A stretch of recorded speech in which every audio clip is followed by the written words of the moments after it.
quaint and curious volume of the cotton law.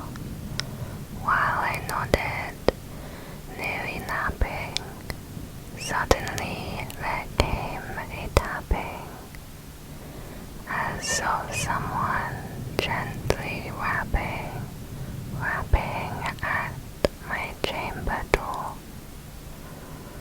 "'Tis some visitor," I muttered, tapping at my chamber door. Only this and nothing more. Ah, distinctly I remember it was in the bleak December, and each separate dying ember wrought its ghost upon the floor. Eagerly I wished the morrow. Vainly I had sought to borrow from my books surcease of sorrow, sorrow for the lost Lenore, for the rare and radiant maiden, whom the angels name Lenore, nameless here forevermore. And the silken sad uncertain rustling of each purple curtain thrilled me, filled me with fantastic terrors never felt before. So that now, to still the beating of my heart, I stood repeating, "'Tis some visitor entreating entrance at my chamber door." Some late visitor entreating entrance at my chamber door. This it is, and nothing more. Presently my soul grew stronger, hesitating then no longer. "Sir," said I, "or madam, truly your forgiveness I implore, but the fact is I was napping, and so gently you came rapping, and so faintly you came tapping at my chamber door, that I scarce was sure I heard you. Here I opened wide the door, darkness there and nothing more. Deep into that darkness peering, long I stood there wondering, fearing, doubting, dreaming dreams no mortals ever dared to dream before. But the silence was unbroken, and the stillness gave no token, and the only word there spoken was the whispered word, "Lenore." This I whispered, and an echo murmured back the word, "Lenore." Merely this, and nothing more. Back into the chamber turning, all my soul within me burning. Soon again I heard a tapping, somewhat louder than before. "Surely," said I, "surely that is something at my window lattice. Let me see then what thereat is, and this mystery explore. Let my heart be still a moment, and this mystery explore. 'Tis the wind and nothing more." Open here I flung the shutter, when with many a flirt and flutter, in there stepped a stately raven of the saintly days of yore. Not the least obeisance made he, not a minute stopped or stayed he, but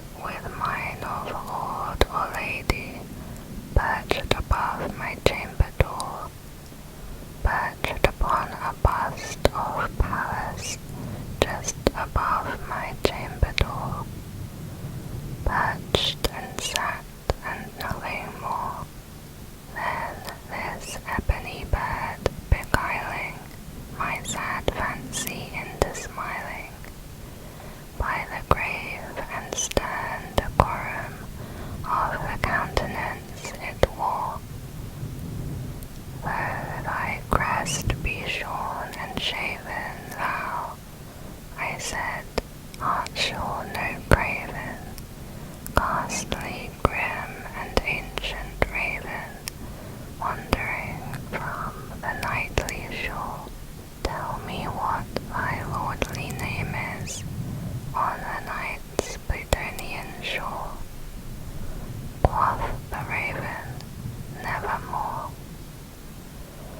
Much I marvelled this ungainly fowl to hear discourse so plainly, though its answer little meaning, little relevancy bore, for we cannot help agreeing that no living human being ever yet was blessed with seeing bird above his chamber door, bird or beast upon the sculptured bust above his chamber door, with such name as nevermore. But the raven, sitting lonely on the placid bust, spoke only that one word, as if his soul in that one word he did outpour. Nothing further than he uttered, not a feather than he fluttered, till I scarcely more than muttered, other friends have flown before. On the morrow he will leave me, as my hopes have flown before. Then the bird said nevermore, startled at the stillness, broken by reply so aptly spoken. Doubtless, said I, what it utters is its only stock and store, caught from some unhappy master, whom unmerciful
these angels he hath sent thee respite, respite and nepenthe from thy memories of Lenore. Quaff, oh quaff, this kind nepenthe, and forget this lost Lenore. Quaff the raven, nevermore. Prophet, said I, thing of evil, prophet still, if bird or devil, whether tempter sent or whether tempest tossed thee here ashore, desolate, yet all undaunted, on this desert land enchanted, on this home by horror haunted. Tell me truly, I implore, is there balm in Gilead? Tell me, I implore. Quoth the raven, nevermore. Prophet, said I, thing of evil, prophet still, if bird or devil, by that heaven that bends above us, by that God we both adore. Tell this soul with sorrow laden, if within the distant Eden it shall clasp a sainted maiden, whom the angels name Lenore. Clasp a rare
voices of surpassing beauty, the wit and wisdom of their king.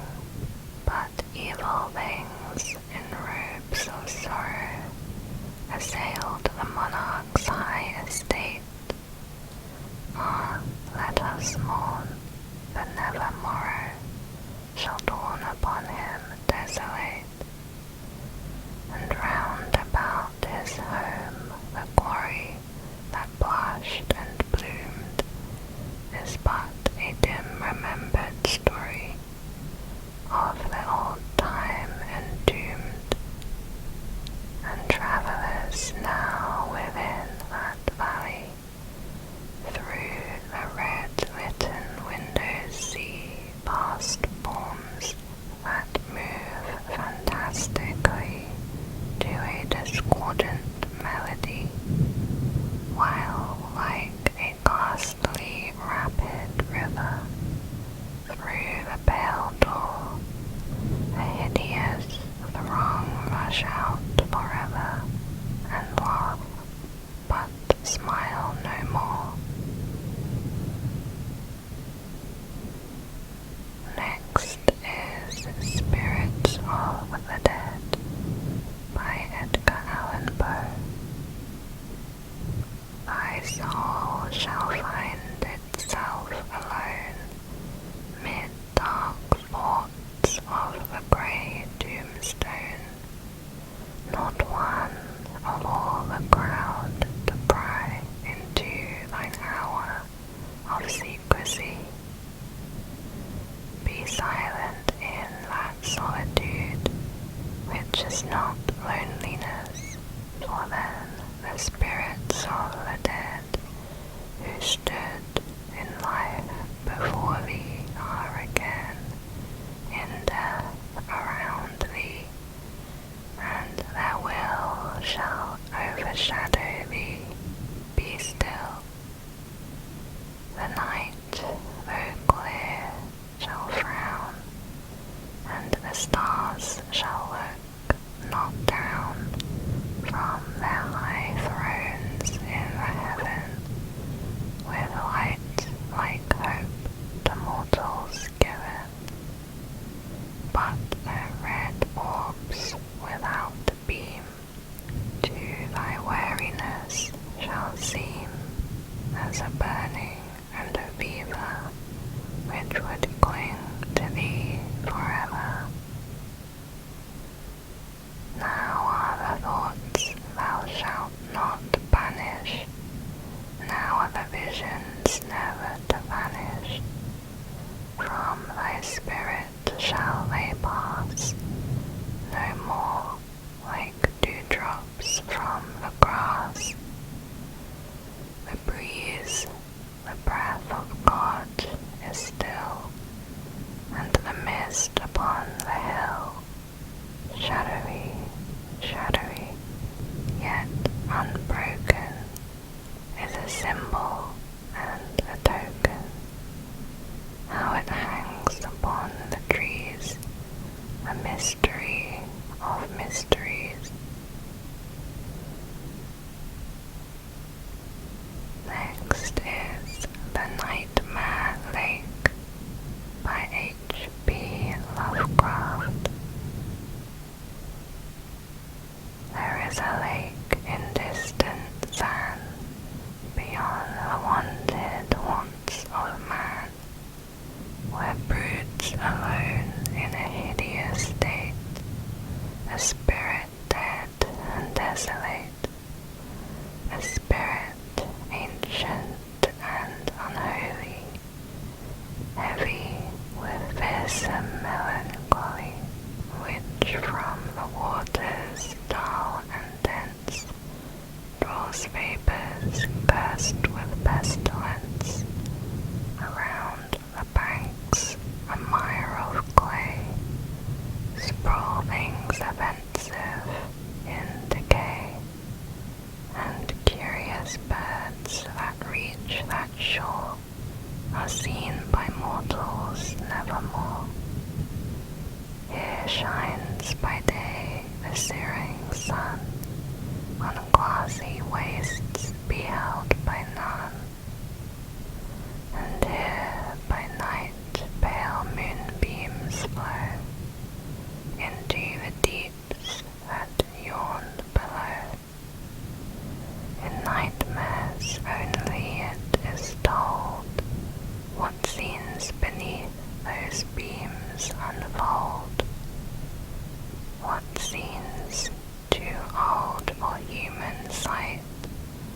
lie sunken there in endless night. For in those depths there only paced the shadows of a voiceless race. One midnight, redolent of ill, I saw that lake, asleep and still, while in the lurid sky there rode a gibbous moon that glowed and glowed. I saw the stretching marshy shore, and the foul things those marshes bore. Lizards and snakes, convulsed and dying, ravens and vampires, putrefying. All these, and hovering over the dead sarcophagi that on them fed. And as the dreadful moon climbed high, frightening the stars from out the sky, I saw the lake's dull water glow, till sunken things appeared below. There shone unnumbered fathoms down the towers of a forgotten town, the tarnished domes and mossy walls, weed-tangled spires and empty halls, deserted veins and vaults of dread, and streets of gold unconveyed. These I beheld and saw beside a horde of shapeless shadows glide, a noxious horde which to my glance seemed moving in a hideous dance round slimy saw perches that lay beside a never-travelled way. Straight from those tombs a heaving rose that vexed the water's dull repose, while lethal shades of upper space howled at the moon's sardonic face. Then sank the lake within its bed, sucked down to caverns of the dead, till from the reeking, new-stripped earth curled voided fumes of noisome birth about the city, nigh uncovered. The monstrous dancing shadows hovered, when lo, there oped with sudden stir the portal of each sepulchre. No ear may learn, no tongue may tell what nameless horror then befell. I see that lake, that moon agrin, that city and the things within. Waking, I pray that on that shore the nightmare lake may sink no more. Next is The Cats by H.P. Lovecraft. Babbles of blocks to the high heavens towering, flames of utility swirling below, poisonous fungi in brick and stone flowering, lanterns that shudder and death lights that glow, black monstrous bridges across oily rivers, cobwebs of cable by nameless things spun, catacomb deeps whose dank chaos delivers, stream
the wind and the water. Only the lean cats that howl in the waste. Next is Nemesis by H.P. Lovecraft. Through the cool-guarded gateways of slumber, past the one-mooned abysses of night, I have lived over my lives without number. I have sounded all things with my sight, and I struggle and shriek ere the day break, being driven to madness with fright.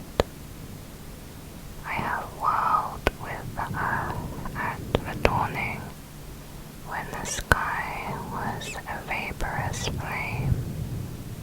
I have seen the dark universe yawning, where the black planets roll without aim, where they roll in their horror unheeded, without knowledge or luster or name.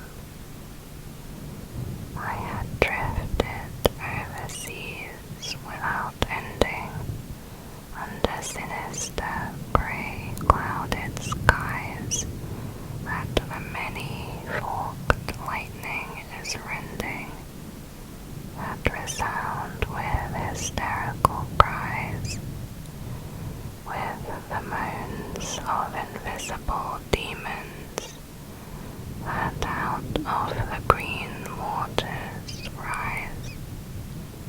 I have plunged like a deer through the arches of the hoary primordial grove, where the oaks feel a presence that marches and stalks on where no spirit dares rove, and I flee from a thing that surrounds me and lives through dead branches above. I have stumbled by cave-ridden mountains that rise barren and bleak from the plain. I have drunk of the fog-floated mountains that ooze down to the marsh and the main, and in hot, cursed tarns I have seen things I care not to gaze on again. I have scanned the vast ivy-clad palace. I have trod its untenanted hall, where the moon writhing up from the valleys shews the tapestried things on the wall, strange figures discordantly woven, which I cannot endure to recall. I have peered from the casement in wonder at the mouldering meadows around, at the many-roofed village laid under the curse of a grave-girdled ground, and from rows of white and cavern marble I listen intently for sound. I have haunted the tombs of the ages.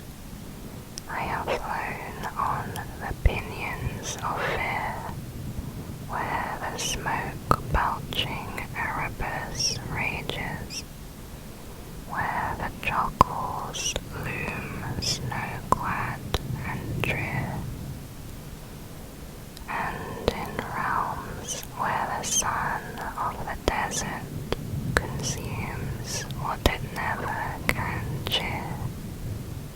I was old when the pharaohs first mounted the jewel-decked throne by the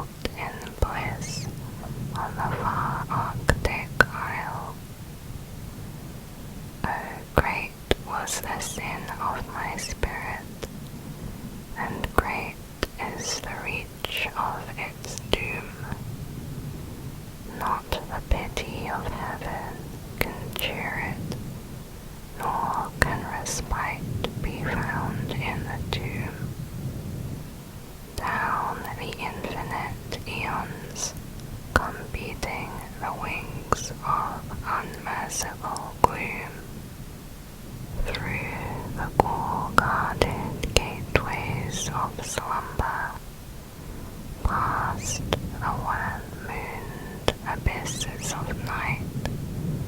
I have lived over my lives without number. I have sounded all things with my sight, and I struggle and shriek ere the day break, being driven to madness with fright. Next is Despair by H.P. Lovecraft.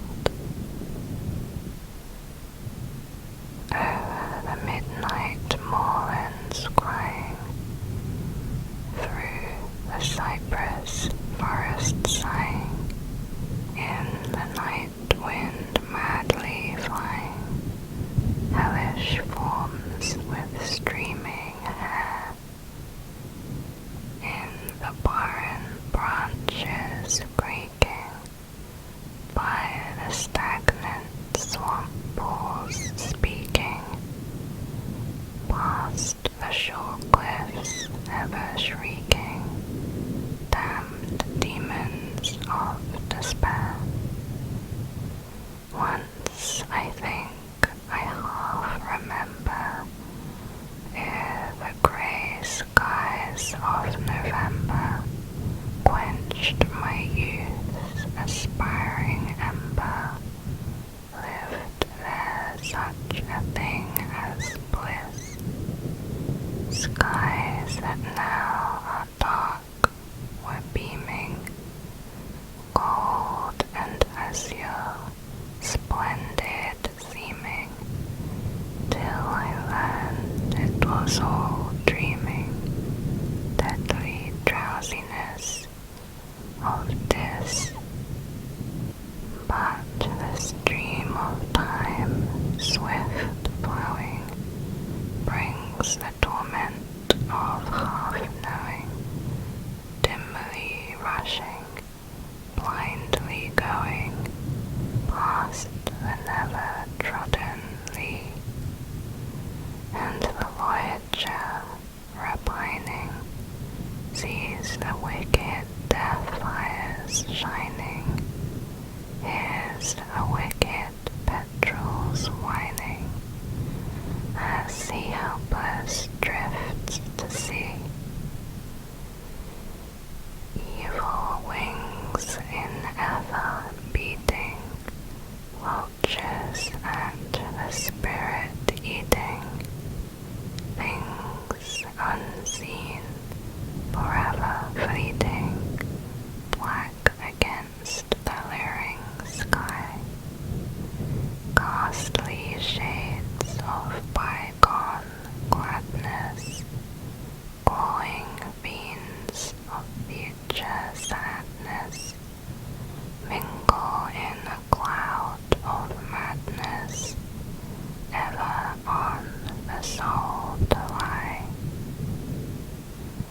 Thus the living, lone and sobbing, in the throes of anguish throbbing, with the loathsome furies robbing, night and noon of peace and rest, but beyond the groans and grating of abhorrent life is waiting, sweet oblivion culminating all the years of fruitless quest. Next is the Ballad of Reading Gaol by Oscar Wilde. He did not wear his scarlet coat, for blood and wine are red, and blood and wine were on his hands when they found him with the dead.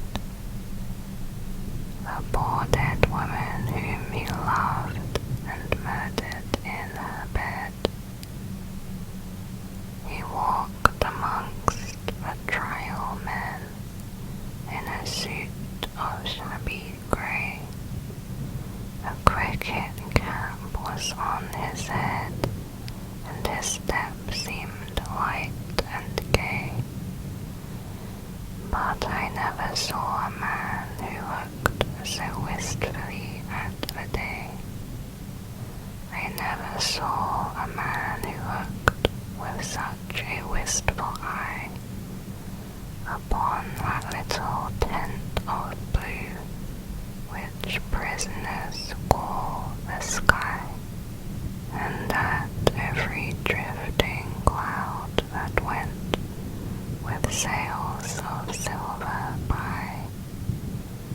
I walked with other souls in pain within another ring, and was wondering if the man had done the great or little thing, when a voice behind me whispered low that fellows got to swing. Dear Christ, the very prison walls suddenly seemed to reel, and the sky above my head became like a cask of scorching steel. And though I was a soul in pain, my pain I could not feel. I only knew what hunted thought quickened his step, and why he looked upon the garish day with such a wistful eye.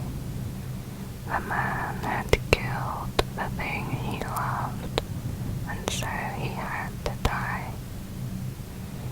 Yet each man kills the thing he loves. By each let this be heard. Some do it with a bitter look, some with a flattering word. The coward does it with a kiss, the brave man with a sword. Some kill their love when they are young, and some when they are old. Some strangle with the hands of lust, some with the hands of gold. The kindest use the knife, because the dead so soon grow cold. Some love too little, some too long, some sell and others buy. Some do the deed with many tears, and some without a sigh. For each man kills the thing he loves, yet each man does not die. He does not die a death of shame on a day of dark disgrace, nor have a noose about his neck, nor a cloth upon his face, nor drop feet foremost through the floor into an empty place. He does not sit with silent men who watch him day and night, who watch him when he tries to weep and when he tries to pray, who watch him lest himself should rob the prison of its prey. He does not wake at dawn to see dread figures throng his room. The shivering chaplain robed in white, the sheriff stern with gloom, and the governor all in shiny black with the yellow face of doom. He does not rise in piteous haste to put on convict clothes, while some coarse-mouthed doctor gloats and notes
heaps of clay for his agony to pass, nor feel upon his shuddering cheek the kiss of Caiaphas. 6 weeks our guardsman walked the yard in a suit of shabby grey. His cricket cap was on his head, and his step seemed light and gay. But I never saw a man who looked so wistfully at the day. I never saw a man with such a wistful eye upon that little tent of blue which prisoners call the sky, and at every wandering cloud that trailed its ravelled fleeces by. He did not wring his hands as do those witless men who dare to try to rear the changeling hope in the cave of black despair. He only looked upon the sun and drank the morning air.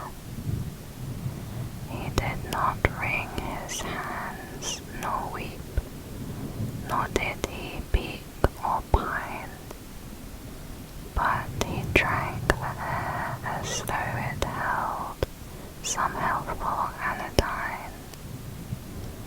With open mouth he drank the sun as though it had been wine. And I and all the souls in pain who trampled the other ring forgot if we ourselves had done a great or little thing.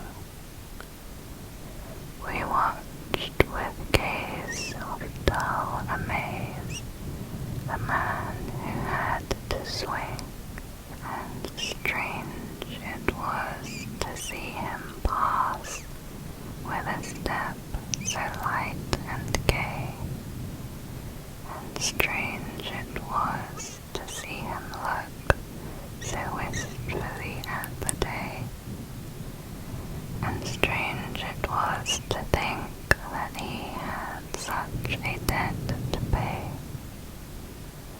For oak and elm have pleasant leaves that in the springtime shoot, but grim to see is the gallows tree with its adder-bitten root, and green or dry a man must die before it bears its fruit. The loftiest place is that seat of grace for which all worldlings try, but who would stand in hempen band upon a scaffold high, and through a murderer's collar take his last look at the sky? It is sweet to dance to violins when love and life are fair, to dance to flutes, to dance to lutes is delicate and rare, but it is not sweet with nimble feet to dance upon the air. So with curious eyes and sick surmise we watched him day by day, and wondered if each one of us would end the self-same way, for none can tell to what red hell his sightless soul may stray. At last the dead man walked no more amongst the trial men, and I knew that he was standing up in the black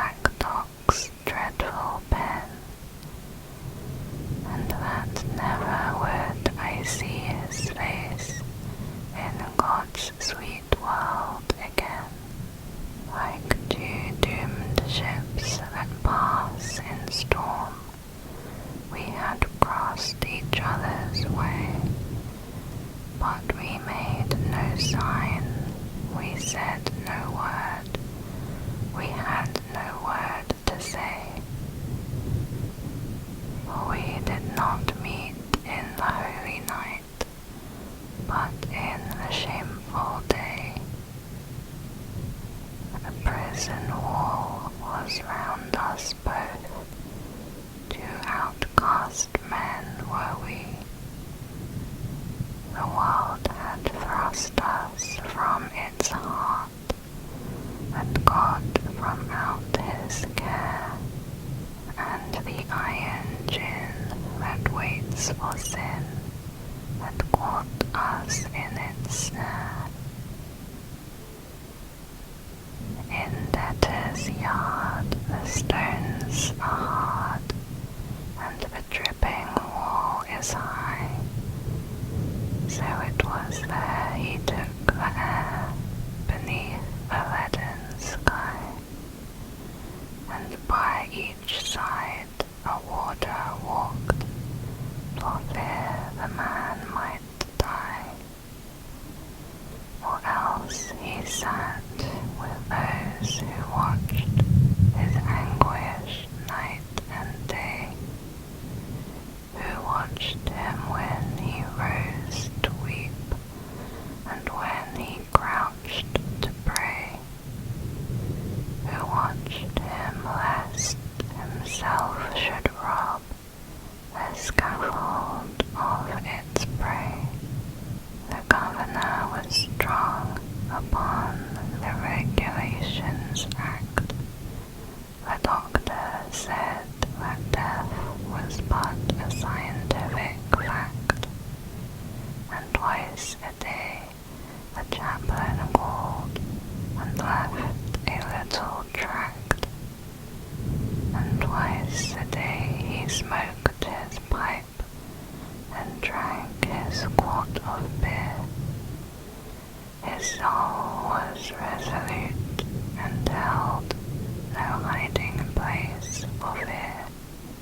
He often said that he was glad the hangman's hands were near.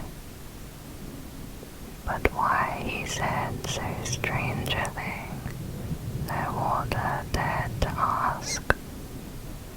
For he to whom a watcher's doom is given as his task must set a lock upon his lips and make his face a mask, or else he might be moved and try to comfort or console. And what should human pity do, pent up in murderer's soul? What word of grace in such a place could help a brother's soul? With slouch and swing around the ring, we trod the fool's parade. We did not care, we knew we were the devil's own brigade, and shaven head and feet of lead make a merry masquerade. We tore the tarry rope to shreds with blunt and bleeding nails.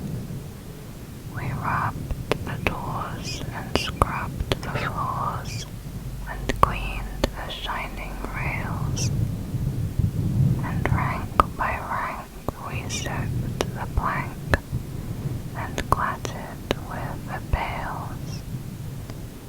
We sewed the sack, we broke the stones, we turned the dusty drill, we banged the tins and bawled the hymns and sweated on the mill. But in the heart of every man terror was lying still. So still it lay that every day cooled like a weed-clogged wave, and we forgot the bitter lot that waits for fool and knave, till once as we trampled in from work, we passed an open grave. With yawning mouth the yellow hole gaped for a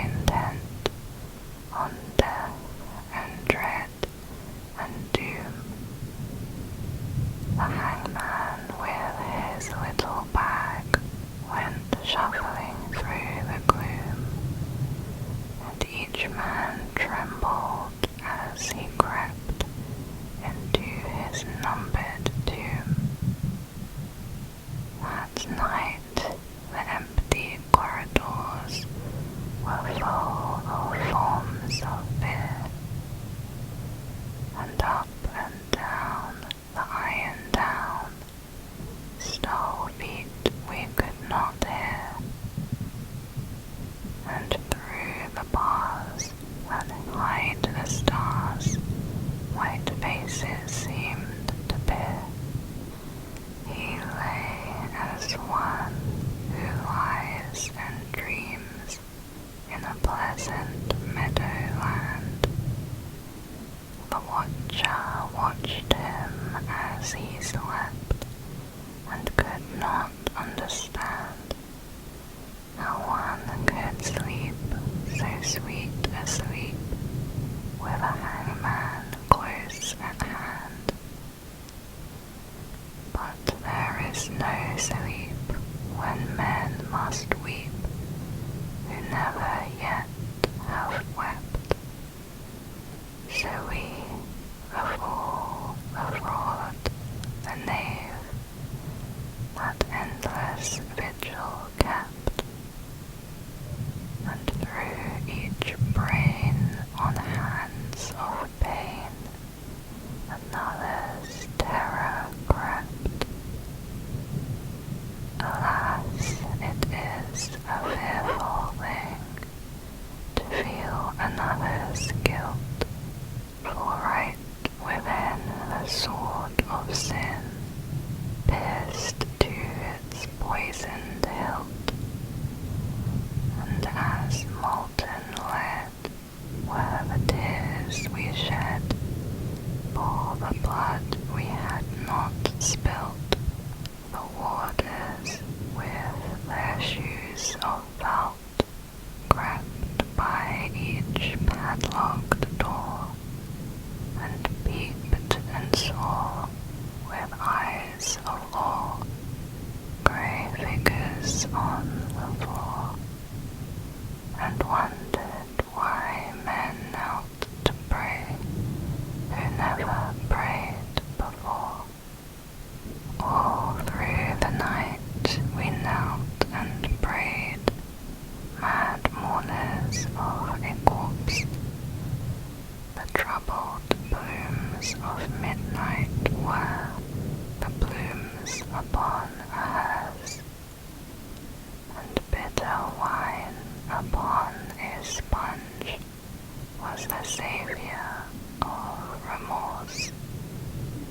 The cock crew, the red cock crew, but never came the day. The crooked shape of terror crouched in the corners where we lay, and each evil sprite that walks by night before us seemed to play. They glided past, they glided fast, like travellers through the mist. They mocked the moon in a rigadoon of delicate turn and twist, and with formal pace and loathsome grace the phantoms kept their tryst. With mop and mow we saw them go, slim shadows hand in hand, about, in ghostly rout, they trod a saraband, and the damned grotesques made arabesques like wind upon the sand, with the pirouettes of marionettes they dripped on pointed tread, but with flutes of fear they filled the air as their grisly mask they led, and loud they sang, and loud they sang, for they sang to wake the dead.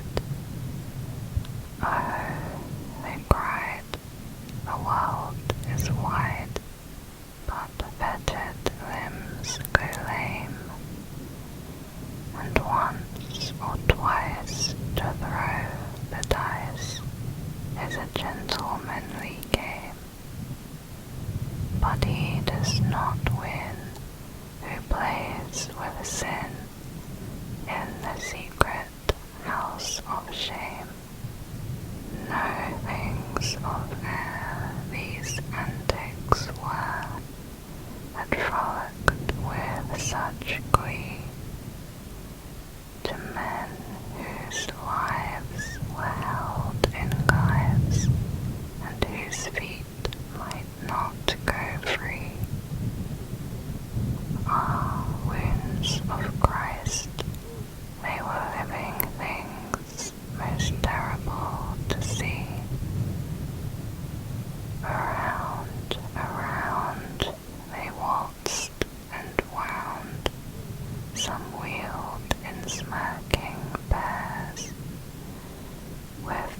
dancing step of demi-rep, some sidled up the stairs, and with subtle sneer and fawning leer, each helped us at our prayers.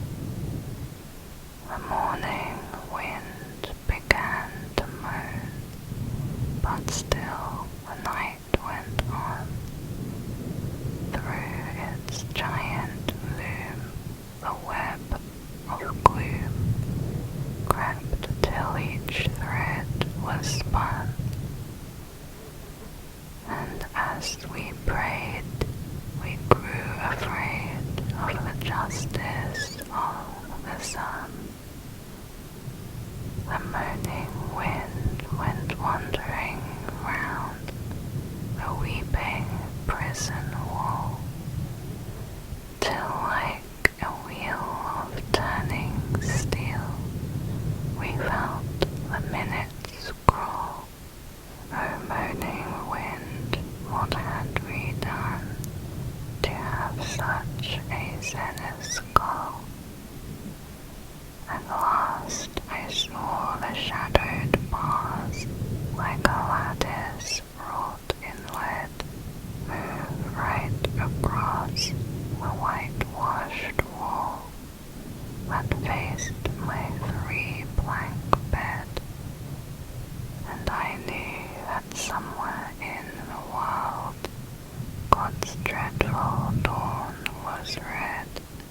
At 6 o'clock we cleaned ourselves. At 7 all was still, but the sough and swing of a mighty wing the prison seemed to fill. For the Lord of Death with icy breath had entered in to kill. He did not pass in purple pomp, nor ride a moon-white steed. 3 yards of cord and a sliding board are all the gallows need. So with rope of shame the herald came to do the secret deed. We were as men who through a fen of filthy darkness grope. We did not dare to breathe a prayer or give our anguish scope. Something was dead in each of us, and what was dead was hope. For man's grim justice goes its way, and will not swerve aside. It slays the weak, it slays the strong, it has a deadly stride. With iron heel it slays the strong, the monstrous parasite. We waited for the stroke of 8, each tongue was thick with thirst. For the stroke of 8 is the stroke of fate that makes a man accursed, and fate will use a running noose for the best man and the worst. We had no other thing to do save to wait for the sign to come. So like things of stone in a valley lone, quiet we sat and dumb. But each man's heart beat thick and quick, like a madman on a drum. With sudden shock, the prison clock smote on the shivering air, and from all the jail rose up a wail of impotent despair, like the sound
his heart is far too sick, or his face is far too wan, or there is that written in his eyes which none should look upon. So they kept us close till nigh on noon, and then they rang the bell, and the warders with their jingling keys opened each listening cell, and down the iron stair we tramped, each from his separate hell. Out into God's sweet air we went, but not in wonted way, for this man's face was white with fear, and that man's face was grey, and I never saw sad men who looked so wistfully at the day. I never saw such sad men who looked with such a wistful eye upon that little tent of blue we prisoners call the sky, and at every careless cloud that passed in happy freedom by. But there were those amongst us all who walked with downcast head, and knew that had each got his due, they should have died instead. He had killed a thing that lived, whilst they had killed the dead. For he who sins a second time wakes a dead soul to pain, and draws it from its spotted shroud, and makes it bleed again, and makes it bleed great gouts of blood, and makes it bleed in vain, like ape or clown in monstrous garb, with crooked arrows starred. Silently we went round and round the slippery asphalt yard. Silently we went round and round, and no man spoke a word. Silently we went round and round, and through each hollow mind the memory of dreadful things rushed like a dreadful wind, and horror stalked before each man, and terror crept behind. The waters strutted up and down, and kept their herd of brutes. Their uniforms were spick and span, and they wore their Sunday suits. But we knew the work they had been at by the quicklime on their boots, for where a grave had opened wide, there was no grave at all, only a stretch of mud and sand by the hideous prison wall, and a little heap of burning lime, that the man should have his ball, for he has a ball, this wretched man, such as few men can claim, deep down below a prison yard, naked for greater shame, he lies with fetters on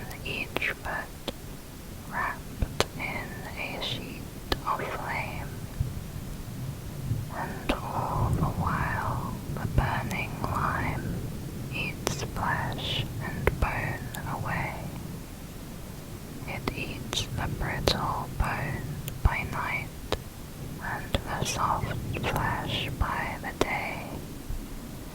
It eats the flesh and bones by turns, but it eats the heart always.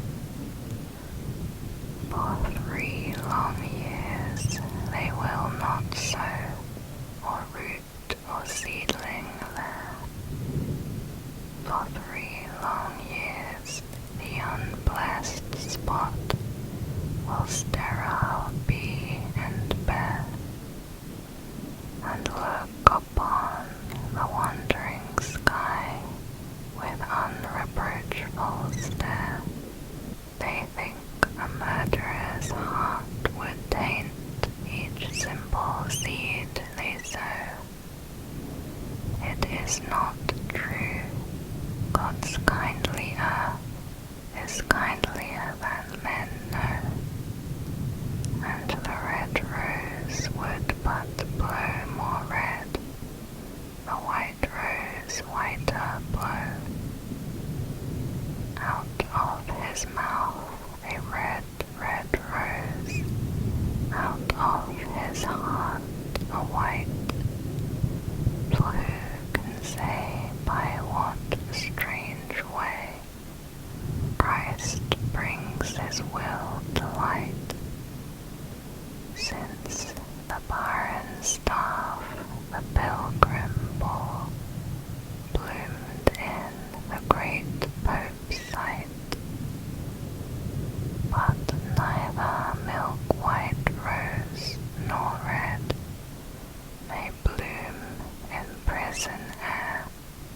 The shard, the pebble, and the flint are what they give us there. For flowers have been known to heal a common man's despair. So never will wine red rose or white, petal by petal fall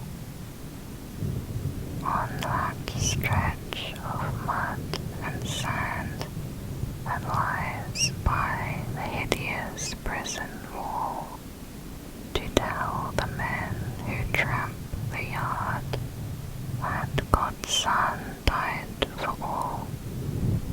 Yet though the hideous prison wall still hems him round and round, and a spirit man not walk by night, that is with fetters bound, and a spirit may not weep that lies in such unholy ground.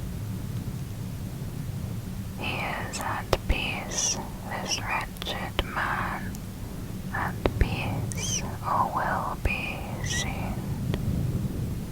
There is no thing to make him mad, nor does terror walk at noon, for the lampless earth in which he lies has neither sun nor moon. They hanged him as a beast is hanged. They did not even toll the requiem that might have brought rest to his startled soul. But hurriedly they took him out and hid him in a hole. They stripped him of his canvas clothes and gave him to the flies.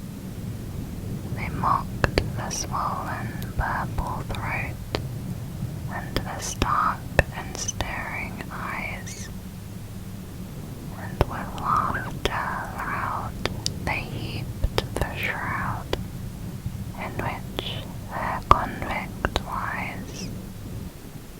The chaplain would not kneel to pray by his dishonored grave, nor mark it with that blessed cross that Christ the sinners gave,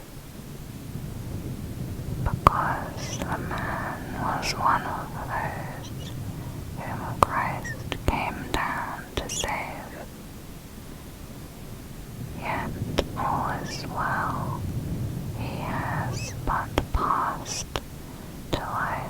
appointed born, and alien tears will fill for him pity's long broken urn. For his mourner will be outcast men, and outcasts always mourn. I know not whether laws be right, or whether laws be wrong. All that we know who lie in jail is that the wall is strong, and that each day is like a year whose days are long. But this I know, that every law that men have made for man, since first man took his brother's life, and the sad world began, but straws the wheat and saves the chaff with a most evil fan. This too I know, and wise it were if each could know the same, that every prison that men build is built with bricks of shame, and bound with bars, lest Christ should see how men their brothers maim. With bars they blur the gracious moon, and blind the goodly sun, and they do well to hide their hell, for in it things are done, that Son of God nor Son of Man ever should look upon. The vilest deeds like poison weeds bloom well in prison air. It is only what is good in man that wastes and withers there. Pale anguish keeps the heavy gate, and the warder is despair, for they starve the little frightened child till it weeps both night and day, and they scorch the weak and flog the fool, and jibe the old and grey, and some grow mad, and all grow bad, and none a word may say. Each narrow cell in which we dwell is foul and dark latrine, and the fetid breath of living death chokes up each grated screen, and all but lust is turned to dust in humanity's machine. The brackish water that we drink creeps with a loathsome slime, and the bitter bread they weigh in scales is full of chalk and lime, and sleep will not lie down, but walks wild-eyed and cries the time. But though lean hunger and green thirst, like asp with adder fight, we have little care of prison fare, for what chills and kills outright is that every stone one lifts by day becomes one's heart by night, with midnight always in one's heart, and twilight in one's cell. We turn